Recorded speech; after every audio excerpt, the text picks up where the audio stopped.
Il était une fois, dans les rues brumeuses de Londres, vivait un vieil homme du nom d'Ebenezer Scrooge.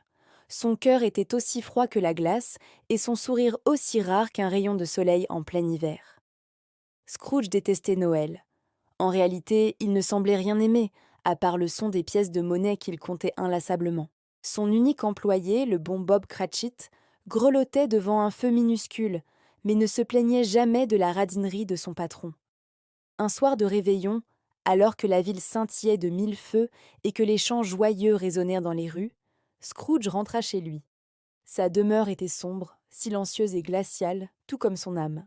Mais au moment où il inséra la clé dans la serrure, le heurtoir de la porte prit soudain les traits du visage fantomatique de son ancien associé, Jacob Marley, mort depuis 7 ans. Scrooge, secoué, se précipita à l'intérieur. Peu après, le spectre de Marley traversa la pièce, traînant de lourdes chaînes forgées de registres et de coffres-forts. Marley lui expliqua que ces chaînes représentaient sa cupidité sur terre et qu'il en payait le prix éternel. Il supplia Scrooge de changer son destin avant qu'il ne soit trop tard, l'avertissant que 3 esprits viendraient te le visiter cette nuit même. Peu après minuit, le premier visiteur apparut, le fantôme des Noëls passés. C'était une créature étrange, lumineuse et changeante, à la fois vieille et jeune. Il prit Scrooge par la main et ils s'envolèrent à travers le temps. Scrooge se revit enfant, abandonné et seul dans une école vide pendant les vacances.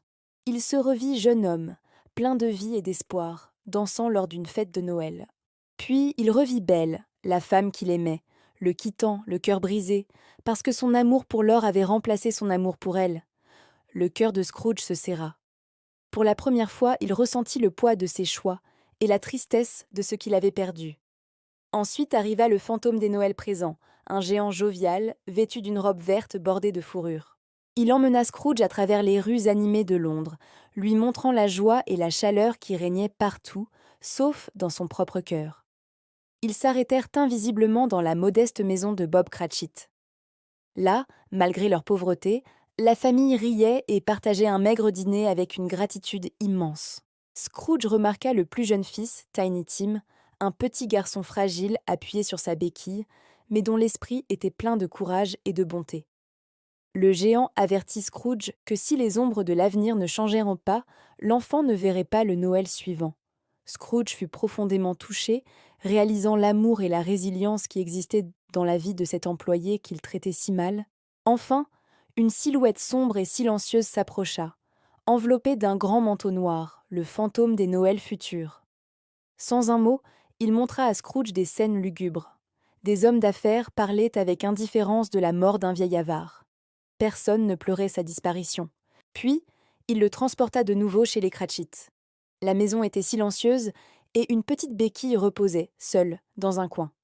Tiny Tim n'était plus là. Terrifié, Scrooge demanda au fantôme qui était l'homme mort dont personne ne se souciait. L'esprit pointa son doigt osseux vers une pierre tombale. Scrooge s'approcha et lut, gravé dans la pierre, son propre nom. Ebenezer Scrooge. Saisi d'effroi, il tomba à genoux, implorant une seconde chance, jurant de changer et d'honorer Noël dans son cœur toute l'année. Et soudain il se réveilla, haletant dans son propre lit. C'était le matin de Noël, le soleil brillait, les cloches sonnaient, les fantômes lui avaient tout montré en une seule nuit. Une joie immense submergea Scrooge. Il n'était plus le même homme.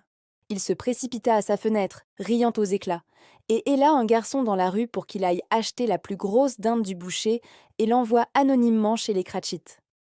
Il sortit, souhaitant un joyeux Noël à tous ceux qu'il croisait, fit un don généreux pour les pauvres et se rendit chez son neveu, où il fut accueilli à bras ouverts pour le repas de Noël.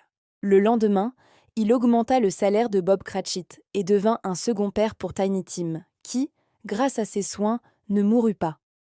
Scrooge tint sa promesse. Il devint un homme bon, un ami attentionné et un patron généreux.